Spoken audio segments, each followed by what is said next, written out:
a regional coalition of 4 chambers of commerce. We formed because the 4 chambers felt like that there was an opportunity or a need, in fact, for a regional voice for business, and that we'd be stronger together. That's our motto. As you can guess, perhaps, METL stands for, it's an acronym for Manhattan, Emporia, Topeka, and Lawrence. So typically when the legislature is in session, you hear a lot about what the Wichita Chamber has to say about what's going on in Topeka. You hear a lot about the greater Kansas City has to say in the about what's going on in the legislature. But again, we felt like that we could represent an important voice that was somewhere there in the middle.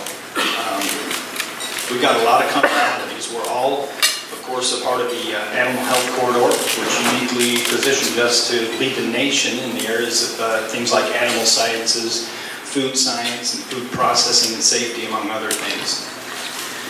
Owing to the presence of our respective universities, all of the METL communities also have a keen interest in higher education. In addition to a lot of those common interests, and maybe most importantly, the METL Coalition also represents more than 3,000 Kansas businesses. And the catchment area of the METL Coalition, Curtis and Nina, I'll put you on the spot here, but don't we have 30 or so legislative seats? 28 to 30 legislative seats in Topeka.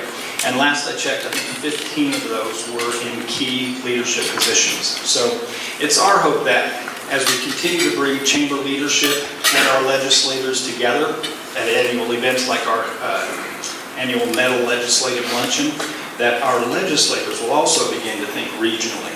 And because in their case as well, they're stronger together. So speaking of stronger together, I'd also like to recognize the leadership of the METL Coalition. We have just a couple staff members from each chamber that we meet regularly to strategize, plan METL events, talk about things that we should perhaps provide testimony on, write that testimony. And so with us here we'll begin with Manhattan, we've got Lyle Butler, CEO, Dick Carter, Government Relations, Emporia, CEO Janine McKenna.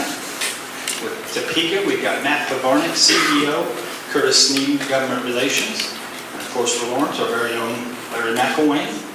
And myself, that's the group that meets together. Sandy Braden also is our advisor in Topeka with the Lawrence Chamber, and she's usually right in the mix with these METL discussions. So very glad to have all of you here. That group is also going to join the university leaders as we caravan to Emporia after this event for the second summit. That is at 3:30 today.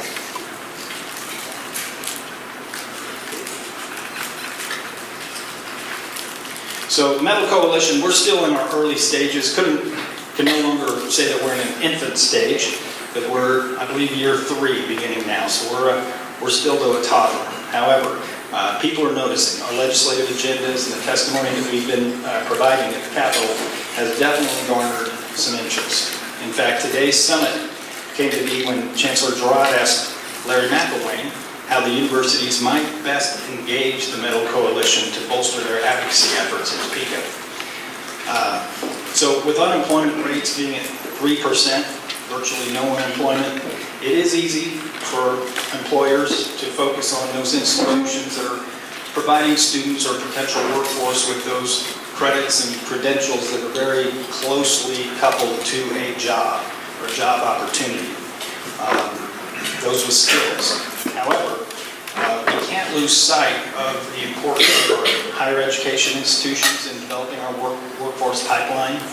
And we certainly can't lose sight as a METL community of their critical role in our economies. So we sat down, this is back earlier this year, with Chancellor Girard, President Myers. I see Reggie Robinson's here, was in that meeting as well.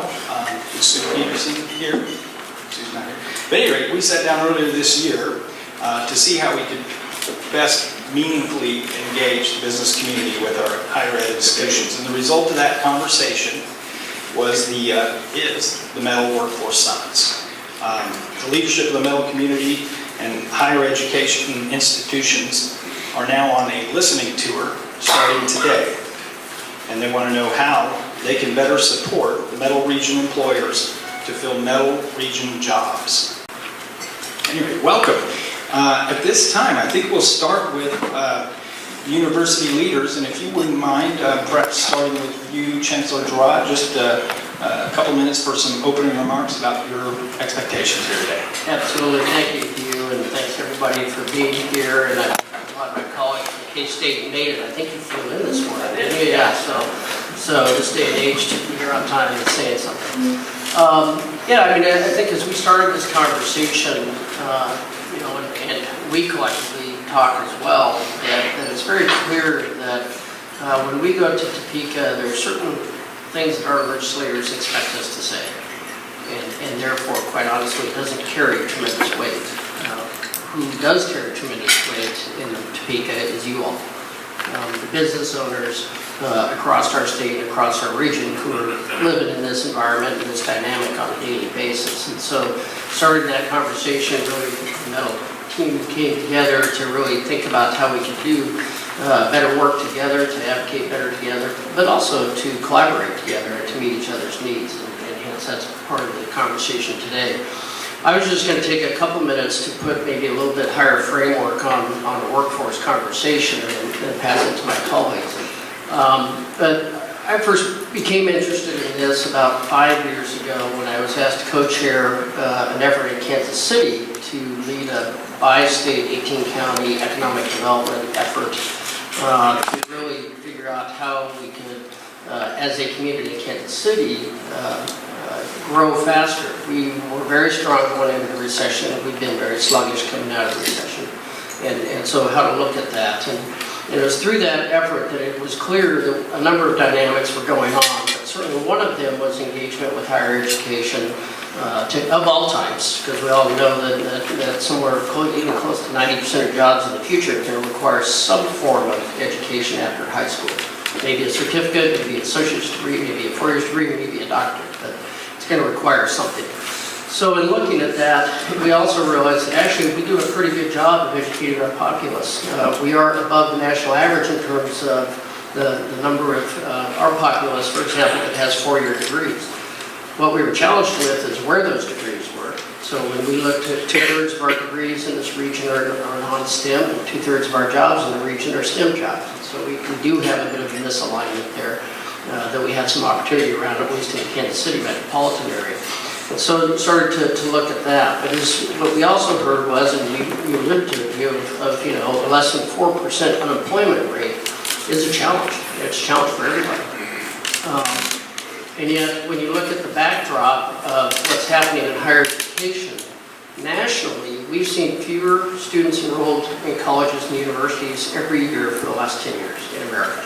And that's projected to continue for another 10 years. And that's just a sheer demographic reality. And so that has put tremendous enrollment pressures on our universities. And when we hear from you all that you need to give us more, we don't have the students to give you right now. And certainly from our region, which is not growing as fast as other parts of the country. So that's certainly one challenge. Obviously, having gone through a decade of austerity has not helped us either. That has certainly driven up tuition on all our campuses, and you know, we get beat up a lot because that tuition has gone up at a rate faster than inflation, and it absolutely has. And that's because tuition is covering inflation on our entire budgets, including the state budget. And so by definition, it's having to make up for that. But we have now started to price ourselves such that we are creating problems for access in the state for our students as well. And so we've got this challenge in higher education of being at a price point that starts to create access issues, and yet not having a student population necessarily to feed you all from an engine perspective that we're going to have to deal with. We do, in our institutions, import talent. So at KU, we're about 40% out of state. And even without a lot of direct effort, a quarter of those students stay in the region after they graduate. So we are net importing some talent into the area, and I think there's opportunities there. And then the last thing I would just throw out from a high level, and this is true of all of us, we are trying to figure out how to best prepare our students, and we'll have some conversations today about your opinions about that. But we know that our graduates today are likely going to change careers at least 7 times over the course of their lifetime. So how do you educate a student for that? How do you prepare them for that?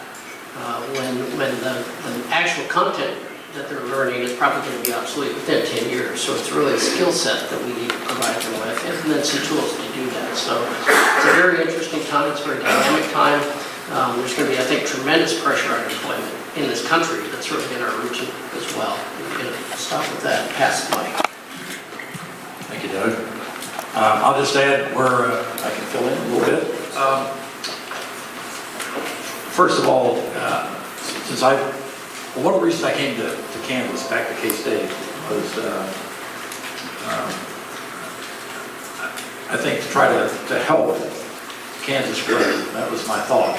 And it was, I mean, it's too big a thought for what I can actually do. But the thought was to try to help with the growth here through higher education, through producing talent. And I knew we had some challenges 3 years ago. We still have challenges, lots of challenges. We'll see if they're going to get easier or harder here next week, but we're going to have challenges no matter what, I think. But the facts are pretty much as Doug stated. And I've spent some time in the Kansas City area, all throughout the state, out to the far west. And the one thing you hear consistently is the need for talent. Every place is the need for talent. And then in some of the rural areas, how do we attract and keep talent in the more rural areas? But in Kansas City, some of the senior statesmen in terms of business leaders there lament that what they're most afraid of in Metro Kansas City is having a business that's doing pretty well but can't find enough talent to continue to grow in the KC Metro area, so they go somewhere else. Or somebody wants to start a company and can't find enough bright help to kind of get it off the ground and move forward. You ought to look at the Kansas Board of Regents website and look at their aspirations. They're in the middle of strategic planning now, but their aspirations at Foresight 2020, they would tell you that all our region universities together are not going to produce enough educated talent for the state of Kansas. We can't do it. And it goes back to what Doug said, just the bodies, but we can't do it. So we're not going to meet workforce needs nationally, and including Kansas, and this is specifically for Kansas, and by 2020, 2/3 of all the jobs are going to require a college or better education. And we're not on track, I don't think, to do that. So that means that economically, we're going to decline. That's going to be the fact. I think, as Doug mentioned, let me just emphasize, I think in terms of speaking to the state legislature and legislators and leaders in our legislature, the voice from the business community is a really powerful voice. When Allison and Doug and I show up, it's, we are just all self-serving, whatever. And, you want more money for your institution. And that's true, of course, and for lots of reasons, but it's really not. I think I don't talk about, in fact, the last couple of years, Doug and I have gone together all during our higher ed day in Topeka. And we talk about higher education and the need for higher education and proper funding here in the state of Kansas. Our voice is one thing. Business leaders' voice is something else. And that voice can be in Topeka, it can be with your representative to indicate how important this is to you and the viability of our business climate here in the state of Kansas. And that's why as Doug said, that's why we're here. That was the discussion we had in Topeka. It seems like a long time ago, a couple months ago, I guess it was, when we all got together there. But I appreciate you all being here and listening to this message. So I'll just leave you with this. The way I see us headed right now, and this can change, but the way we're headed is we're not producing enough graduates to sustain the kind of economy we want. That's what the Board of Regents survey would tell you, or the kind of jobs we're going to have in the state of Kansas. And we are getting very close to being a state of have and have-nots with our tuition rate continuing to increase because of state budget cuts. And if that's the kind of state we want, then good on us, because we're making great progress. But that's not the state we want. Our demographics are changing. We have to provide a pathway for people to come out of the lower income strata into the middle class. And the only way to do that, in fact, other than lottery, okay, so those that want a several million chance, they can do it that way. But the higher probability is to get a college education. And how we do that is, we'll listen to your questions. The pathways to education today are going to be a lot more varied than when the three of us probably went to school. But I appreciate the fact you're here, that we can have some dialogue around this issue. It's really important. for our state. Well, I'm also glad that you all were here and look forward to hearing from you. I think all three of us have unusual backgrounds for college presidents in that we all did something before higher ed. I worked for a little company in Bentonville, Arkansas. General had a long career and Doug did as well. Just a couple of quick points, and then I want to speak specifically about STEM. You've heard references to budget cuts, and I know you probably get a sense that, yeah, there's been some budget cuts, but over the last 10 years for higher education, there's been about $74 million that's been cut from higher education on an annual basis. That's the extent to which we receive less funding than we did 10 years ago. And that doesn't take into account another 40 million or so that we were receiving 10 years ago for kind of special projects. Emporia State is of course well known for creating great teachers. We're the home of the National Teacher Hall of Fame as well as the National Memorial to Fallen Educators. And that comes into play with respect to STEM careers in a really significant way. If we don't have quality teachers in the K through 12 school system who are teaching kids who are then able to go into those STEM careers, then as a state we will continue to hurt. At Emporia State, we've paid particular attention in the 2.5 years that I've been there to creating new programs that address business needs. And so our new programs have, for the most part, been STEM or data-oriented programs, things like cybersecurity or forensic science or data analytics or geospatial information systems. And we're trying to meet what we hear from you all as business needs. I would love for any of you who are down in the Emporia area to please visit us on campus because we'd love to talk with you about what your needs are specifically. So with that, I'll turn it back over to our moderator. Thank you very much. I think for our panelists, before we get going, we'll have you just quickly introduce yourselves, your company, maybe tell us just a little bit about the various types of positions that you're either hiring or would like to hire from our higher ed institutions and other ways that you interact or would like to be interacting with them.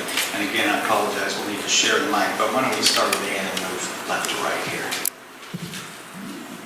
All right, well, my name is Ann Bachman. I'm the Director of Employment and Engagement for Lawrence Memorial Hospital, now affectionately LMH Health, so we have changed our name recently. We are a city-owned hospital, so we're here in the community. We're an integrated healthcare system, so we do have 23 physician clinics as well as a 174-bed hospital. And really, we all are about the community, right? Patient first is one of our cultural beliefs. It's about making sure that all of the members of our community and beyond outside of our community get the care that they need in their local area. And from my perspective, how am I going to do that? I need the people, right? So I need everything from nurses to, which will come out of Emporia and KU and all of that, to data analytics, and I need people in operational excellence. We have a gentleman here that is in our operational excellence department. We need people that are going to help us keep pace with the changing times. Patients are no longer willing to wait, right? You sit in a doctor's office and, yeah, doc, I'll wait for you for 2 hours. They're consumers. How are we going to meet those demands? And we meet that through high quality employees. And so, in everything we do, STEM is so important. We need more folks in the workforce for us. So. Kevin, you might even pull that out so we can be close enough. We're recording as well, so we need to get close enough. That's good. My name is Kevin Loos. I work for ICL Chemicals here in Florence. We're a plant that's been there since 1951. I'm the engineering and maintenance manager, and I've been there about 23 years now. And we're definitely a STEM-driven producer, making chemicals. And when I think about the 25 years I've been there, the biggest transition in my mind, this is a little bit different spin on what you guys discuss and think about. We're not out to hire headcount, we're not out to hire people. Our big thing is hiring technology, efficiency, and improvement. So what's critical is the people we hire have the ability and horsepower to do that. I can hire an engineer that may save me 2 hourly employees because of their ability to implement technology in an efficient manner. I don't want the headcount. I can't afford it. We're a global competitor. The competition's too great to just be hiring headcount. So, when I think about connections with educational institutions of all levels, it's all about, one, the educational institutions being open to a lot of touch points. I've struggled quite a bit in getting those touch points, especially at the ground floor level with professors and things like that. Unfortunately, a lot of times it's not a priority for them to have those connections with industry, but they're super important. And I know the deans and the head of the departments would understand that, but I think sometimes there's a disconnect of that. And then you couple that with making sure that the programs that are being offered are relevant to what's going on today and what's going on in 10 years. And I've also experienced struggles with that relevancy of what they're teaching now versus where we're at and where we need to be. And when I've gone in and talked to like an IEEE student group with electrical engineers, I've faced that reality of, one, having a hard time getting into talking to them, and two, understanding, wow, you guys aren't where you need to be as far as what you need to be learning.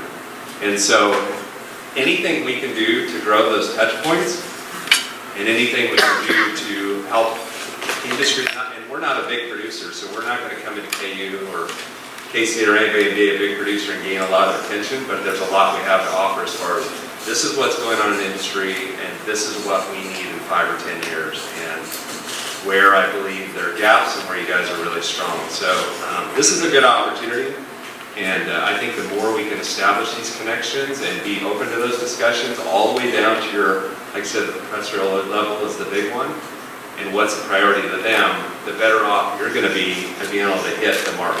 And so again, not a headcount thing, it's a technology thing to be competitive. So, thank you. Hello, my name is Kelly Murphy, and I'm here today from Kansas City. I'm from the Kansas City Power and Light side of the Westar merger, what will soon be known as Evergy. We're an electric utility. I imagine a lot of you are customers, so hoping that you have a good experience with that. We serve about 1.6 million customers in Kansas and Missouri, and we have about 5,000 employees. And we have another nuclear plant in Burlington, Kansas that has another 1,000 employees as well. So we're a fairly large employer. We are about 2/3 union, 1/3 non-union. Of our non-union employees, we are thrilled to be hiring from all 3 of the schools represented here today. We have a very robust summer intern program. We have between 50 and 70 summer interns. And so we hire quite a few folks, specifically with degrees in engineering for sure. That's kind of the bread and butter of what we do, but also finance, a lot more in the cybersecurity area. Supply chain is a new area that's kind of growing right now too, the logistics and making sure we have all the tools and equipment we need just when we need it. And also the data analytics is kind of a new emerging field. So we're at a luxury, we have a lot of data in terms of how power is generated, how it moves and how it's used, and the meters and those kinds of things. So there's a lot of rich data there to kind of predict and help with us in terms of how we run our business. So in terms of touch points, I think we do have a lot of partnerships already. We will always be open to more, and so between us and HR, I work in the HR department, but we also have a lot of folks in the field that are alumni at schools and still continue to keep in touch with their faculty and their deans. And we love coming on campus and sharing information and partnering with clubs and other things too for speakers, or go to a class and help share information, that kind of thing, to keep it relevant. We're also seeing a little bit of a trend in the Kansas City side where some high schools are doing like a 2-year program where kids in their junior and senior year of high school are also going and getting an associate degree at the same time. And so we're starting to see that employing folks in our summer intern program, and then they graduate high school with a 2-year associate degree as well. So they work with us 1 day a week and get real practical experience, and it's been a great So that's it, just a nutshell. Great, thank you. Thank you all. Looking forward to the conversation. So as the moderator today, I've got a pretty easy job from here forward. The idea being that The university leaders will pose some questions, and I think we can have a free-flowing conversation here. We definitely, I know that the audience here consists of a lot of human resource directors, hiring managers, small business owners, CEOs, so we'll probably interject here before the end to give some time for a little audience participation as well. But to get things started, we discussed that since we're in Lawrence, we'll go with home rule, have Chancellor Gerard get the conversation started. Thank you.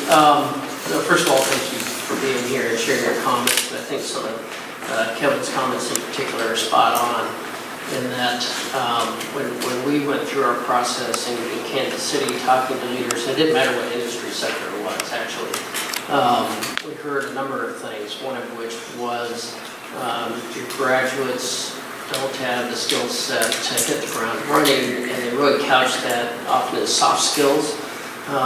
There are 100 definitions for that, which was problematic. And actually, the Mid-America Regional Council did a whole regional study on what are those soft skills, and that's available if you want to go to the website. But a lot of it is working collaboratively. It's being able to coherently present ideas. It's being able to write. It's some really basics that make people successful. And when we push them a bit harder, and in particular the larger companies, they would acknowledge that historically they would have put their own employees through some training programs in their first couple of years to help them develop those skills and to learn the culture of their particular company and what's expected of them. But what they were experiencing was with the turnover of employees, and that made sense when you had employees for 20 years. But when you have employees for 3 to 5 years, that no longer made sense. Their return on investment was not there, and their expectation was that we should be providing that, and I don't disagree with that actually. In terms of how we think about doing that though, it is those experiential learning opportunities that are really big, and where we can work, I think, much more closely with our business partners to create those opportunities for students. But I have been challenging, somebody brought this to me, and I think it's probably right, is we probably need to think about how to do it with our faculty. To have our faculty have those opportunities, not all of them, but sort of key curriculum type faculty to come in and immerse a little bit with our business partners to understand what they need to take back and then what we need to modify. I think there's some opportunities around that. In talking with Larry and our local business leaders here in Lawrence, it's been clear that one of the biggest challenges is they're not big employers typically. So they don't have huge HR departments that are wandering around the country doing job fairs. How do we help our students understand what opportunities are here locally? And I think the data would suggest that fewer than 20% of our students know what's available locally, and yet, quite honestly, most of them love it here. And they love their college towns, and I know they love your college towns. And so if they had a great opportunity, if they knew of a great opportunity locally, there are most definitely students who would be interested in that. So thinking about how we could do a better job of that connection, I think would be a question, I suppose, that I would pose to the panel and to the audience.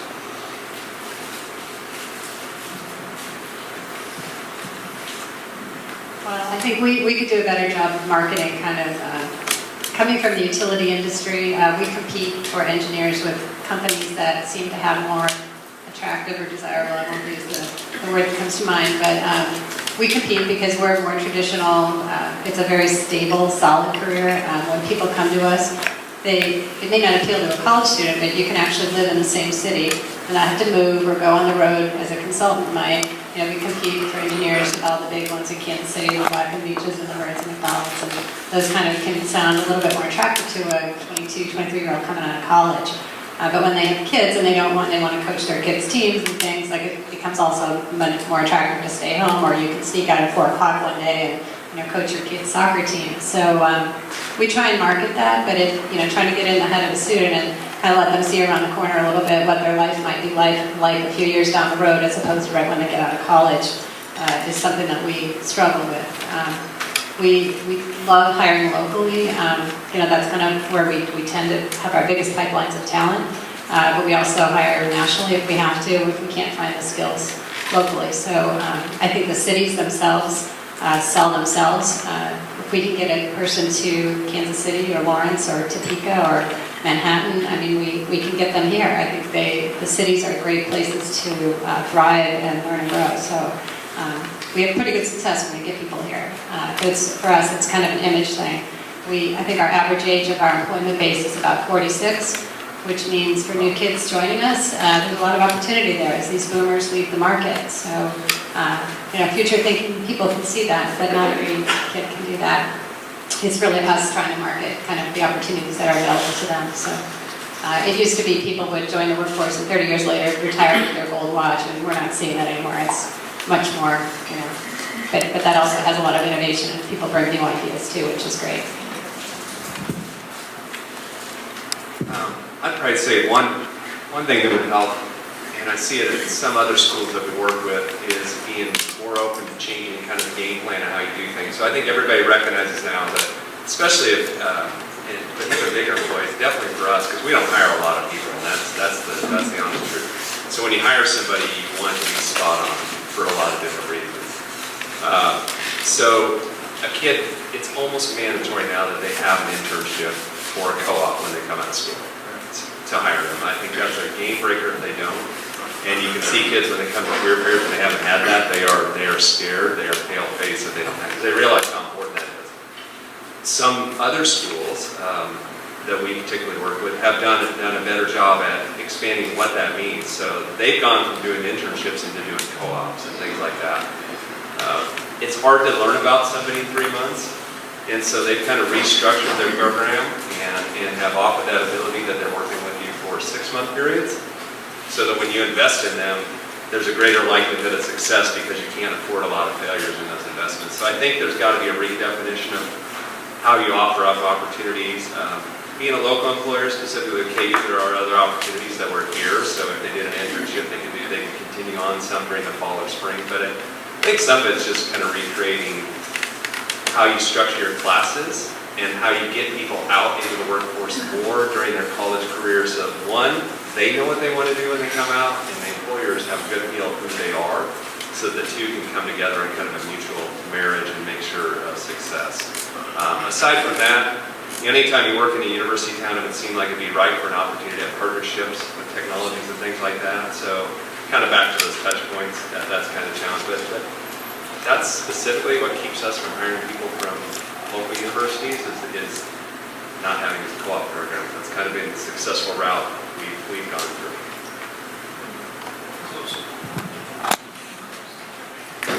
So I would mirror Kelly's comments. We probably struggle the most with, our employer brand. We're, our community hospital.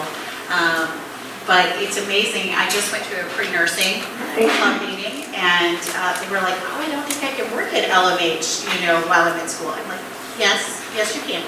Would you like a job? Come talk to me." So we really have to get our message out better to the students of what opportunities we have. We do have a few internship programs. I know that Russ Johnson, our CEO, is partnering more with the university, and so how do we leverage that? A lot of it for us is we're competing with the Kansas City markets, right? Yes, we have a cath lab, but we don't do the same volume of caths that Kansas City does. So how do you make that attractive to some of those nursing students that we struggle with? But we also, I don't think we're getting the message out well enough that healthcare is not just about nurses and physicians, right? We have to have the people in the business office that are making sure that the bills get paid and that we pay the utilities. And so just really messaging that. I did have an interaction with we're trying to expand what we do with the universities from a recruitment side. And I know that when I called the Career Center, they seemed lost at KU as to who to connect me with. So in particular, I was asking about diversity and inclusion and how do I reach out to diverse candidates because we don't have a really diverse workforce. So how do we do that? And so I think if we can partner better, if we can maybe open some of the channels to other areas, that will help. Let me pick up on a couple of things. One is, to keep your curriculum fresh. I think we all do this. I'll just take engineering, for example. Of all the departments in engineering, each one has its own advisory council, which are people from industry, currently in industry that know industry needs. And that's required for accreditation, by the way. You have to have that sort of thing, but it's very robust. I speak to them every time they're on campus. It's always around homecoming. So Friday before homecoming, I'm talking to all the advisory councils and getting beat up by them and beat them or thanking them, frankly, for their volunteerism and trying to help us out. But that's how we stay fresh. So if you have a freshness problem, then in terms of talent, then you can be on the advisory council and help us figure out what we need to be doing. Now, we have other ways of doing it, but the advisory council is one of the primary ways we do that. In terms of degrees and how the many paths now to some sort of degree that makes people more useful, I think we have to, I went to K-State, spent 4.5 years, got my degree, and went off in the world. You can do that today, but you're probably not going to be very fresh in 5 or 10 years because technology is going to change. You're going to need certificates or other degrees or maybe even advanced degrees. So I think and I know, Kate, everybody's thinking about this. I know we're active in trying to figure out different pathways to get there. And it could be a co-op program is well known and understood, internships well known and understood, but there might be other pathways. And somebody mentioned high school. That can be a pathway as long as it's a quality degree. You got to have quality programs. If you're going to come to K-State, it's not correct. We have an issue with that from time to time, I'll just say. Although we support all that as well. And maybe you come out with an associate's degree and you work for a while and decide, you really like this and you want to, and then we deliver that online in the place of work or wherever. So all these different pathways. We have to be agile, and a lot more agile than we've been in the past, I think. From what I know about KU and Emporia, I think we're pretty agile and becoming more agile in how we do this. We're looking at that very seriously in part of our whole new paradigm of how we deliver education.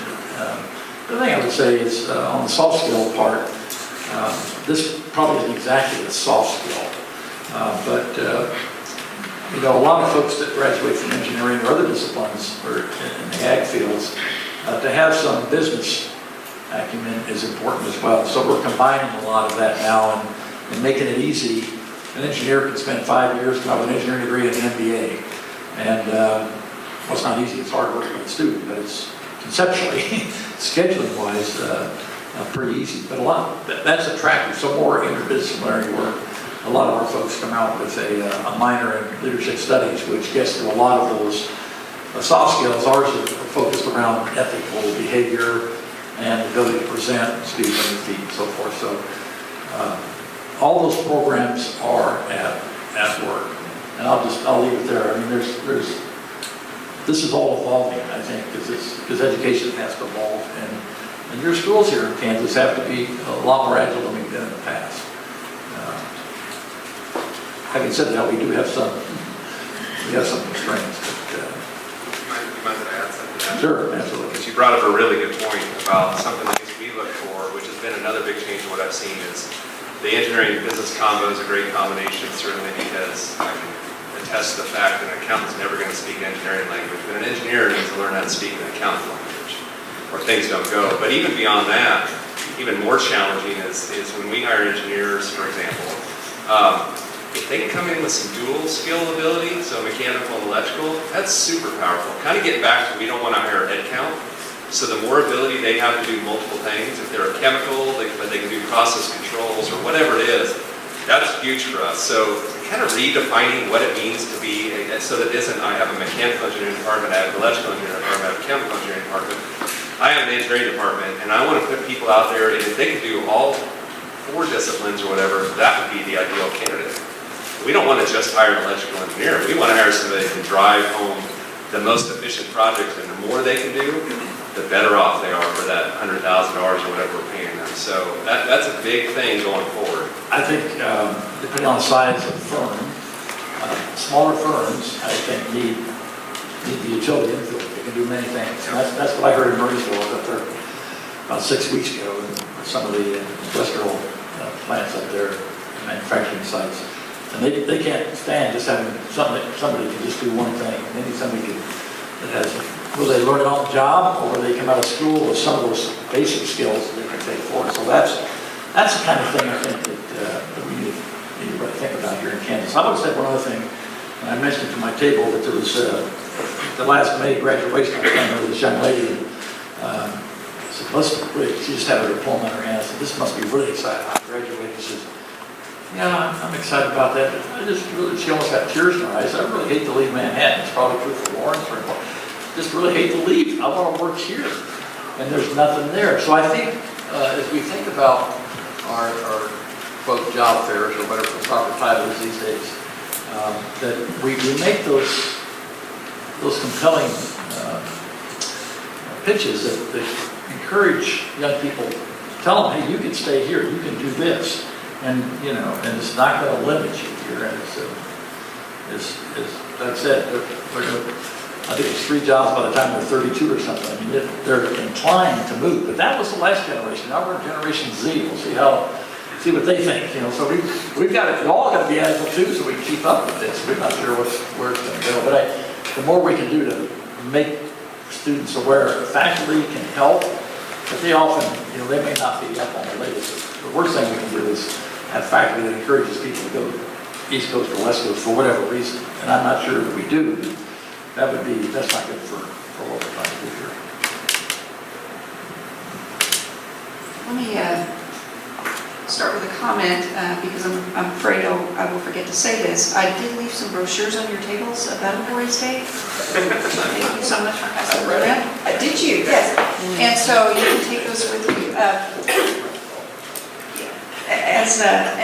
As we think about the workforce for Kansas, one of the things that we've not really touched on is something that you all might have heard in the past, or maybe not, but that is that we tend to think of the higher ed marketplace as 18 to 22-year-old students.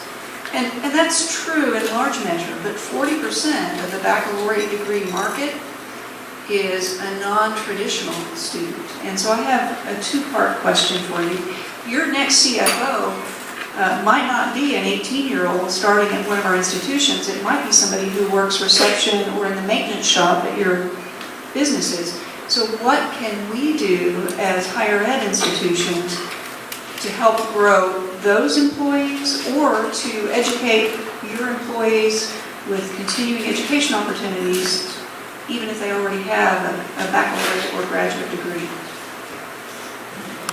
So this is actually something I'm really passionate about. I've just started my master's in human resources at Baker, so I'm one of those non-traditional students that's going back. But one of the things that I discovered pretty early on when I joined LMH is we don't have career pathing for our employees. So how do I go from being an environmental services employee to maybe I want to be an accountant?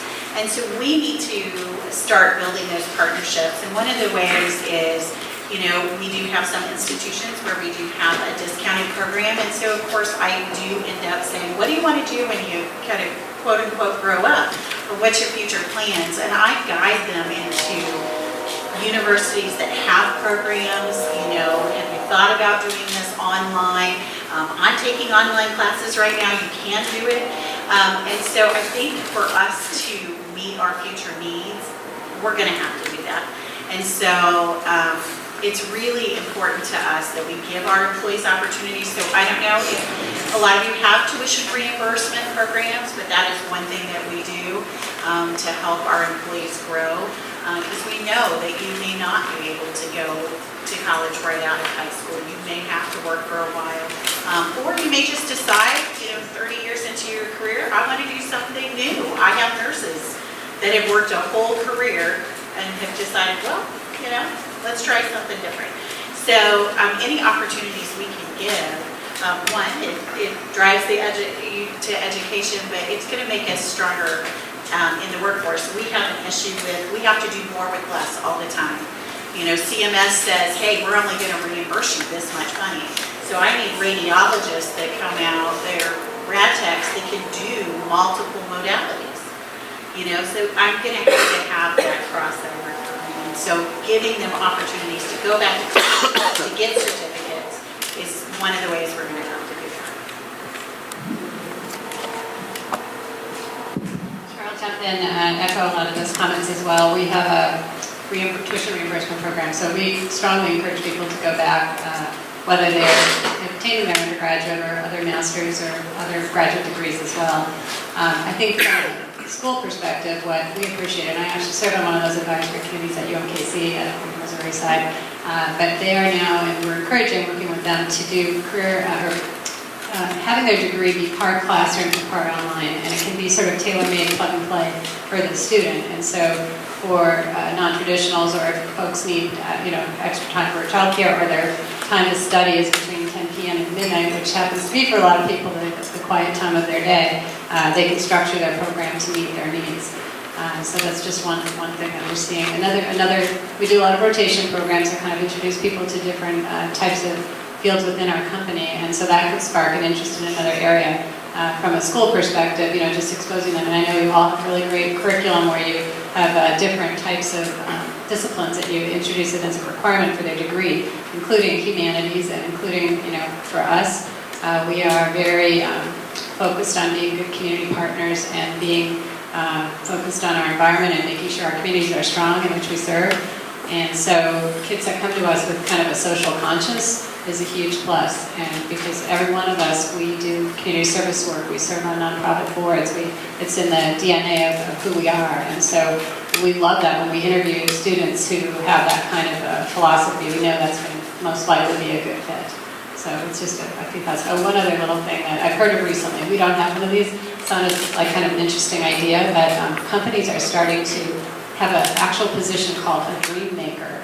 And so what they do is they meet with employees, and then they say, I want to be the CFO someday. And so the dream maker then helps them kind of chart their paths. And it could be something completely different. It could be, I want to start an ice cream store or something. But it just kind of gets to that person that works confidentially one-on-one with them to help them achieve their goals. And so that's just something I've seen from the employer side. I think that's a great question, and having worked for over 20 years in a very blue-collar environment, I think most of the people there either went right into manufacturing, did some other stuff, maybe went to school for a year, realized how difficult that was, dropped out, and they've been in that environment since. So I think reaching out to them in the traditional sense of a higher education university, they aren't going to connect at all. They're going to be intimidated, they're going to say, that's not for me. So I think a little bit this occurs, and maybe you guys can talk to this, I think more that you can open yourself up to partnering with a community college like Johnson County, Clinton Hills, in Lawrence with Peasley and things like that, that's their avenue. That's going to be their comfort zone. And those places need additional support to keep their systems going. We have one here with Peasley. They need that support. They need those partnerships to offer those classes, but it also offers them that environment that they're going to be comfortable in with people that know their backgrounds and can make them kind of ease into that transition. So I think you got to get out of the standard campus and into their environment and understand what can I do to help schools that are doing that now, but help them do it even better and be part of that solution. So it's not just KU and Johnson County, it's that partnership, or Clinton Hills or Peasley or whoever it is. And that may just be one class you offer there, but it may be that class that helps them on the accounting side or something like that, helps get the ball rolling for their own business or whatever it is they want to do. So if you guys do some of that, I'd be interested in knowing if you could talk about that a little bit. Great comments. I did hear one actionable thing as well there in mentioning of the advisory committees or advisory councils. And I don't know how competitive it is or how engaged the business community is in that, but maybe that's something we can follow up and see about the chamber even helping to make that connection to any of our local businesses that are interested in being on those councils, because it sounds like it's a pretty concrete connection, speaking of touch points. But Dr. Gerard, I think you have it.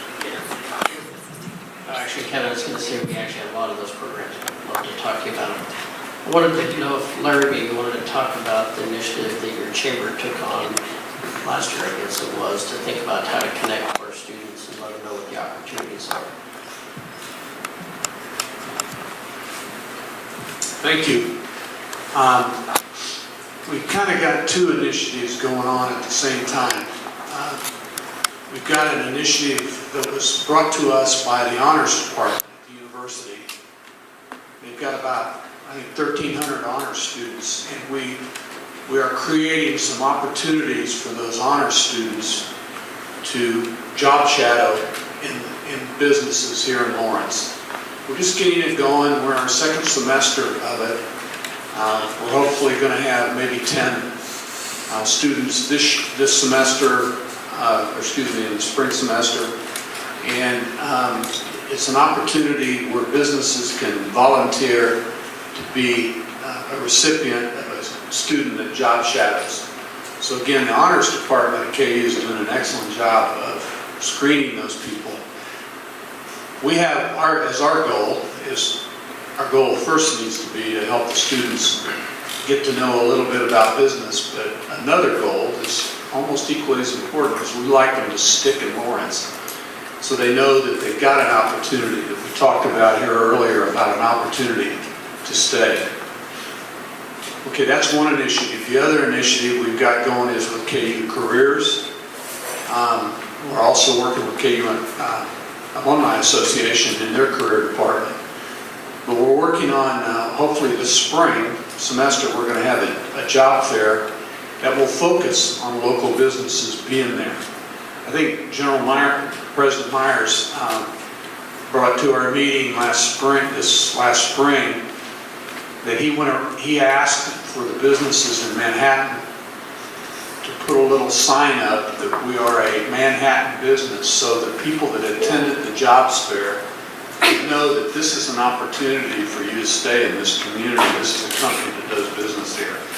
We've kind of taken off on that idea. We think it's a great thing, so we're going to have a job fair in the spring that will focus on local businesses, giving KU students and beyond an opportunity to see what's available in this community. Again, to try to find that way to make a connection between local businesses and university students. So I think that's what you were speaking of, but those are the two things that we've got going on right now and developing. Great, thank you. I think time's getting along here, so if we could, I will take the mic around, but we'd love to I know there are a lot of great HR minds out here in the audience, so if you have something that you'd like to either contribute to the conversation or a question you'd like to pose to the panel, please just raise your hand and I will bring you this microphone. Sandy Dixon. Hi, I'm Sandy Dixon. I'm the General Manager of Plasticon Healthcare. We are a pharmaceutical and med device company here in Lawrence. And I've been working a lot with Dr. Girard, getting closer to some of the departments so that we can hire chemists, microbiologists, engineers. So we just went to the biology fair, and just to report a little on that, which may help you guys. We spent a lot of time telling people what they would be doing on a given day at my business. And I think there is a disconnect between what students are learning and how they think they're going to apply it in the workforce. And so they have some misconceptions about what their job would look like. And I think that impairs them a little bit on choosing a job field. And that's probably why you see a lot of the jumping around of job positions. We've had people that have come in and worked for 3 months and said, you know, I thought I would really like this and it's awful. Because I don't have enough to do, or it wasn't really what I thought I would like. I've had people that have come in most recently. I've hired 3 engineers. And I did think that engineering fair was the best of the best. I was able to interview 32 people, and I put them in A, B, and C, and picked my top 4, and was able to hire them, right? So 3 of them, came in and became full-time employees. And one of the interesting things is it's been a big eye-opener for them. So it would be very interesting if you could do a little film clip on people on what is their job like in their field. What did they come in and what did they have to do? And they've had to do, like Kevin said, they've had to know some electrical, they've had to know some mechanical. I've had my chemical engineering person on the team as well, so they're kind of all relating to each other and learning multiple disciplines to be able to get their job done.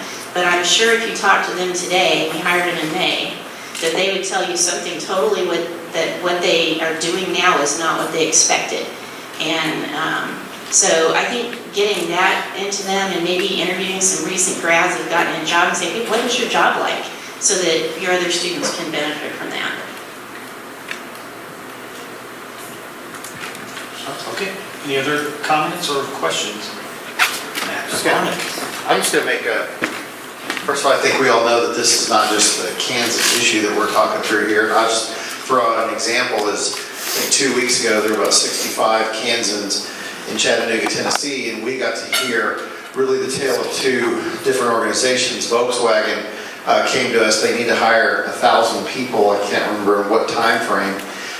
And Volkswagen and the local universities, technical and traditional, got together and said, how are we going to train people and get these people ready to come into our workforce? By the way, these were $56,000 a year jobs to start.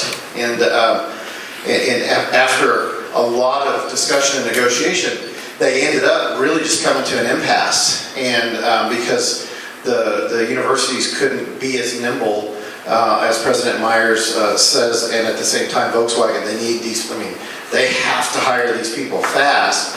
And it's interesting, Chancellor Gerard mentioned something earlier that just kind of stuck with me. You know, they're thinking about getting that person trained to go work at Volkswagen. They're not thinking about the fact that they're going to change jobs 12 times in their career. So getting them ready for Volkswagen is one piece of it, but getting them ready to work 12 different jobs throughout their career, it's like two ends of the spectrum of need right now. So that's an observation I just wanted to throw out. Anybody else? Peter Steinley. I do employment advertising for several newspapers and websites and so forth, and job fairs as well. In fact, I placed information by the doors about the job fair next week, the Lawrence Job Fair.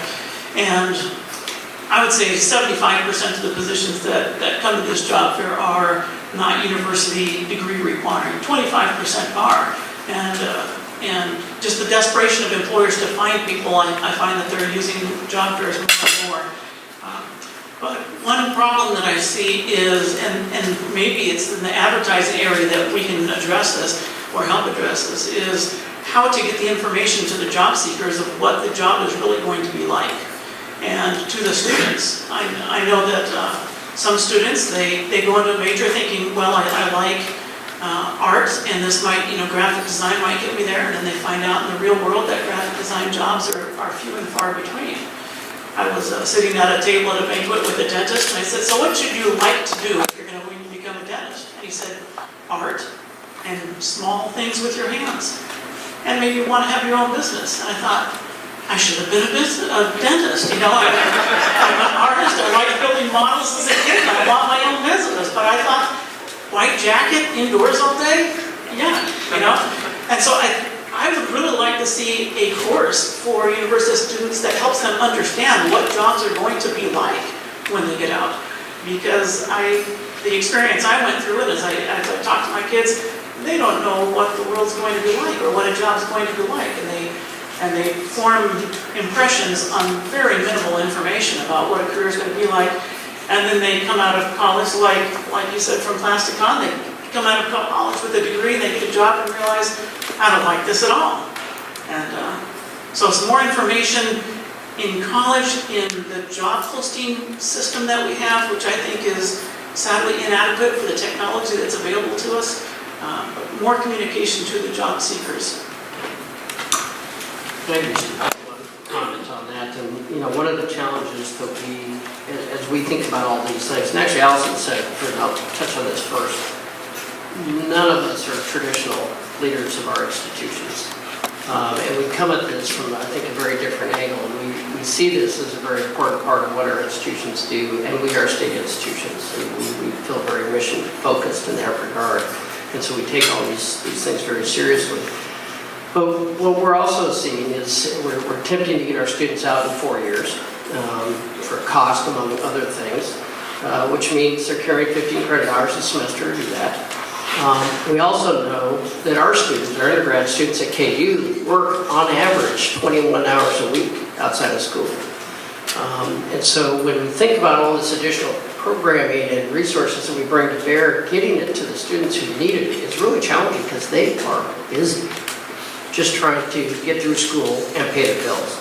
And so as we think about all these things, these are some of the challenges that we're running into is we can put them there, but they are so busy, they are challenged to take advantage of a lot of these opportunities. Those kids that do really benefit from it, but we're challenged to have all our kids take advantage of it because of how busy they are. I don't know if that's been your experience, but certainly ours. So, when we're talking about young people not knowing what the job's going to be like, I struggle with thinking that's a university responsibility. It may be, but it's more likely a partnership because there's no professor that's going to know all the jobs for that electrical engineering graduate. And there's, probably 10,000 different things they could do. So I think that's some kind of partnership with the community. If we really want to make it. And so one of the ways we try to solve that equation, at least at K-State, probably imperfectly, is through mentorships. So in the School of Business and more now in the School of Engineering, we have mentors for every student. And a mentor is somebody that's been out, that is out and working somewhere, and they can come back and talk to them about maybe some of the different things you might be doing. But to get to the specifics of whether biology is going to be, I don't know that that's our responsibility, or we can even do that given the pressures. But I think we can partner to do that in ways that you can all think about. And if you come up with some good ideas, I'm all in. I just need to know what that is. But I think trying to say that we should do that, I don't think that's actually with the constraints that Doug just talked about. But I think you can, if you restructure, I know the 4 years is important, but if you restructure what the experience is going to be over that time, I think you can do more of that. And what do you mean restructure? So the school we work with a lot is Missouri S&T. And I didn't go to S&T, but what I've really picked up on that with their co-ops and things like that is that when you go to that school, doing employment during your time there in your field is an absolute. They really push that. So I don't know. I'm gonna say at least 3/4 of their students are doing some sort of internship. And a lot of them are doing co-ops. So when they do those co-ops, there's a twofold benefit. One, they're doing a longer period of time. Their classes are structured as such that they don't miss a spring semester and all of a sudden they're an entire year behind because they've got that built in. The other plus a lot of them use that for, from a financial reality, that co-op pays for a year of tuition for them. They're making $20 an hour. So there's a dual benefit. So to me, it's when you start expanding out and saying, okay, if I start marketing myself different and I have that partnership, and then when they come out, they know what they're doing. Or they know at least I don't want to do that. And so I always tell people, you got to get out there, and if you can do 2 or 3 internships during your time in completely different areas, you're going to have a pretty good idea when you graduate what you like and don't like. And your future employer is going to know that you're telling them the truth when you say, I really want to work here, I like it, I was successful at it. That becomes really critical. To me, that is a huge thing to start thinking about, how you can structure your programs to offer that ability for kids to work in a much more expanded fashion so that companies are willing to hire them. To hire somebody for 2.5 months is virtually no payback to the company, because just by the time you learn something, you're done. At Emporia State, we are really emphasizing internships right now, and for the students who graduated last year, 70% of them did internships in their field. And this is, Sandy maybe speaks to your point a little bit, it's limited data, but for our student teachers, one thing you hear pretty frequently in the education profession is that half of all early career teachers will leave the profession in the first 5 years. And maybe it's because they get into the job and they realize it's not what they wanted, or maybe it's a pay thing, but having a better sense of what the job will be, I agree, is really important. And so we know our student teachers who do more student teaching than is typical are more likely to stay. So 5 years out, 80% of them are still in those jobs. And so I think having that sense of what the job is about is really important. I don't know how to crack that nut yet, and I agree that it's got to be some sort of partnership between the university's career services offices, faculty, and the employers. Go ahead. I was going to agree. One of the things we're starting at LMH Health is to give people a better job preview. Is we have actually gone through and we're starting videos of a day in the life, of different positions, so that we can partner with career services to say, here's what it would be like if you are a nurse in our ICU, because it is different than if you're in a nurse at KU Med's ICU. This is what a day in the life of one of our accountants looks like. So we really started that campaign to go to Peter's point. We have to advertise that, because I deal with turnover all the time, and I do deal with the employees that come in and say, well, this was definitely not what I thought it was. And so we have just decided we have to proactively do that. We have to tell them. And we need to start showing that in high school. So we really want to partner with the high schools here to say, here's what it's going to be like, so that we can help career path them into programs, whether it's a certificate program, whether it's a mentorship program, or whether it's a four-year college or beyond. If we can give them an idea of what they're going to be doing and it resonates with them, they're going to be more engaged with their job.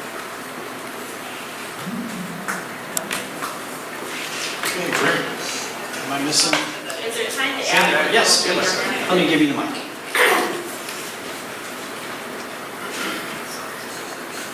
Not to hog the mic if someone else wants it, but one of the things we're talking about collaboration, and I think it's really important that on the professor level that they start doing some outreach and for us to offer them to come out to our plants and see what we do.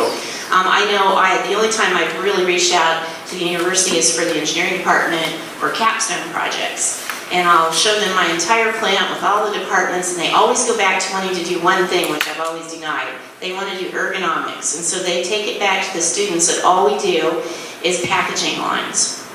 And so they don't want to listen about my energy requirements and how I'd like to reduce my energy costs and some of my system costs and updating some of my technology either for IT. They don't want to touch any of that. They only want to worry about my line and how the bottles go in a box. So to be able to integrate and have them come out, we'd love to have them. I'm sure the other businesses would too. That's the kind of collaboration and partnerships I'm talking about, so that, invite folks out and say, here's, show them what you do. Yeah. So they're more knowledgeable in the classroom. That'd be a big help. Well, it's been a great conversation, and I know that we're going to, Curtis, I've seen taking diligent notes there, and the idea will be, of course, at the end of 4 of these summits in 4 communities, I'm sure we're going to end up hearing some themes here, and same issues that will rise kind of to the top. And so we'll be regrouping as a group at the conclusion of the series of summits and see what we can do, what actionable ideas rise to the top here. But this is an important, I think, a great start to the series. So if you would please give our